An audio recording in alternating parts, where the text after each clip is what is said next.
Hello po, hello po. Good evening po. Dito po tayo ngayon kay Diwata Overload.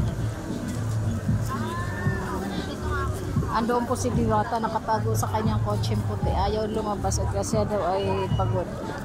So, tulad nga po ng sinasabi ng marami na talagang masarap talaga ang ano ni Diwata. Pinagpawisan nga ako eh.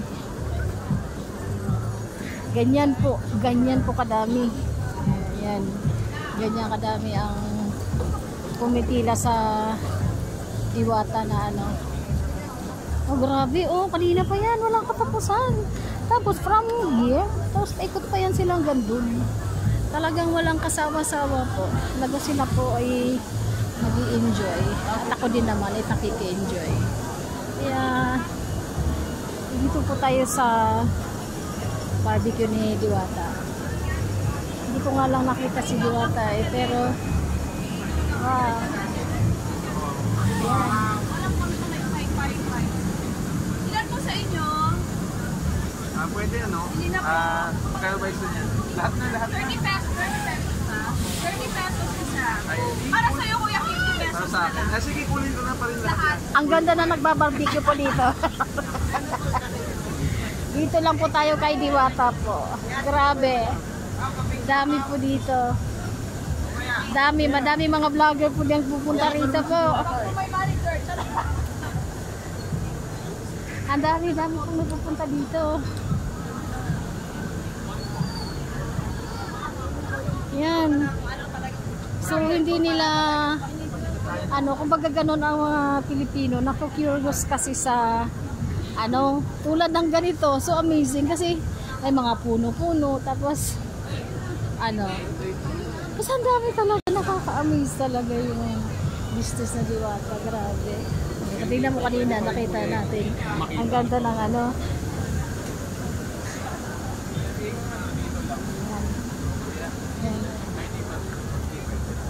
Diwata Overload. Kaya ganyan kadami po ang mga tao dito. Talaga po sila yung nag-enjoy.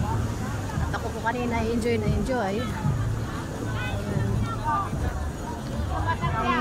Na-curious lang talaga ako kanina. Yan, ganyan. Ikot pa yan. Ikot pa ako. Hindi kasi ako magsasawang mag-share. Yan. Madami excited. Yan, grabe. Si Diwata.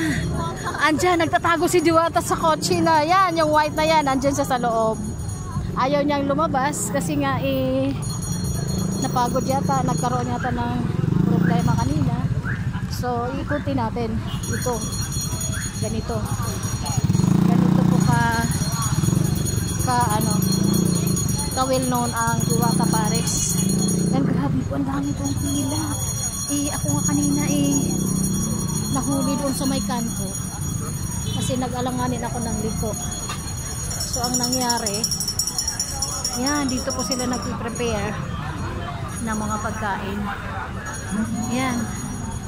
Kanya-kanya silang serve. May kanya-kanyang department. Ganyan.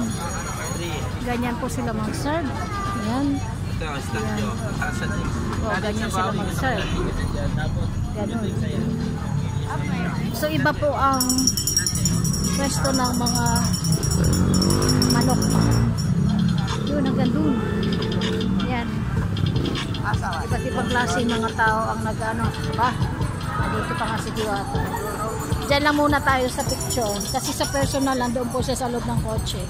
Dito lang po yan. Yan, ganyan. Ano yung entrance ito? Po. Ito ba ang entrance? Diyan po. Diyan po.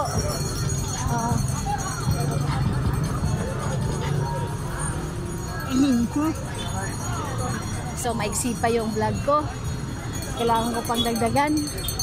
Kailangan ko pang habaan. Yan po. Sa mga pasyal dito kay Diwata. Ganyan po dito. Makisiksik ka lang. Tsak, makakain ka. Yan, hindi na lumabas si Diwata. Talagang nagtampo. Diba? Grabe! So amazing! Isang kababayan ko sumikat dahil lang sa Paris. Diba? Oh, di ba crowd? Ang crowd. Sobra. Oh. Magdadatingan pa po ang maraming mga visitors ni Diwata. Iba't ibang klase mga tao. Yan, yung apo ko. Diyos ko, grabe. Hi guys! Hi guys! Hi guys! Say hi guys! Yan.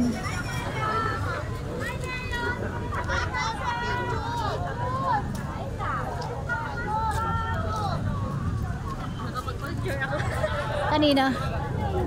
Saan? Ang dami kasi mga vloggers dito. Yan, ganyan po. Grabe, pinipilahan. So,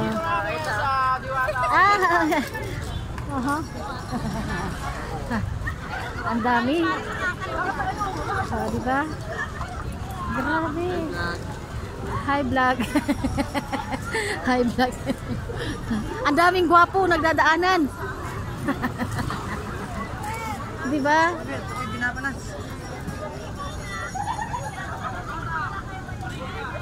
Ayan. Ganyan po. Nakaka-enjoy dito. Susulit yung ano, yung pagpila. Hindi ka mapapagod kasi mararamdaman mo yung mayroong nga magaganda eh. Mga sexy, may mga artista pa talaga, mga vlogger na mga nakapila ngayon. Ano daw pila dito? So, yan. Dati, mahina ho signal ko.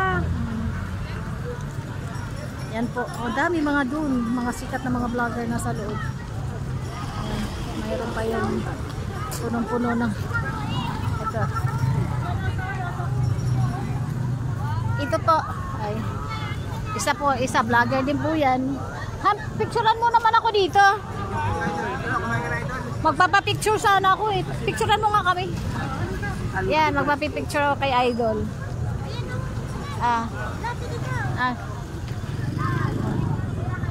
Yan, Idol. Tapos sa TikTok loop ko lang sa mana. Idol yan. Kay Idol.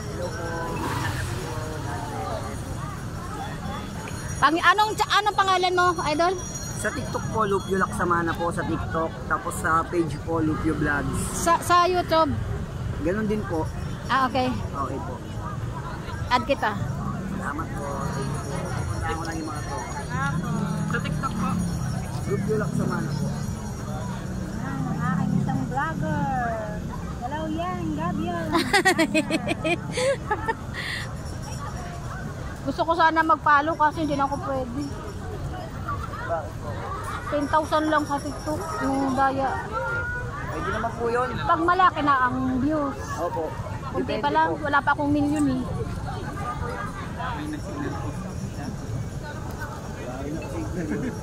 Thank you boss, thank you.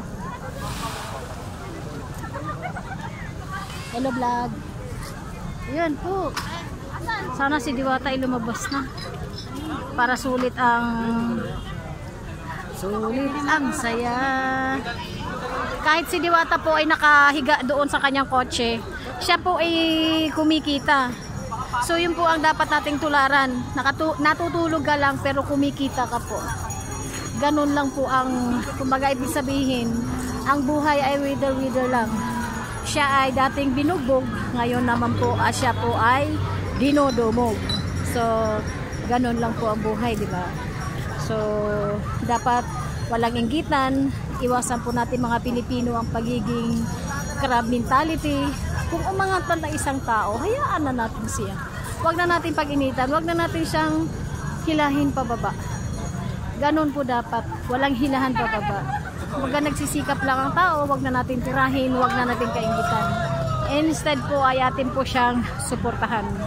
Diba nakakatulong siya kasi nang dahil dito sa kanyang business, doon po sa labas ay marami pong nagtayo ng kanya-kanya mga business din. So ibig sabihin nakatulong pa din si Diwata. Ganyan lang dapat ang mga Pilipino nagtutulungan. Hindi yung naghihilahan pababa. So, salamat po sa lahat ng nanood. Good night po sa ating lahat. At ako po ay magta-travel pa kahit ako ay nahuli kanina ng pulis dahil ako po ay pumasok sa isang alanganing kanto. So, ngayon, thank you po sa lahat ng nanood and God bless you. Thank you.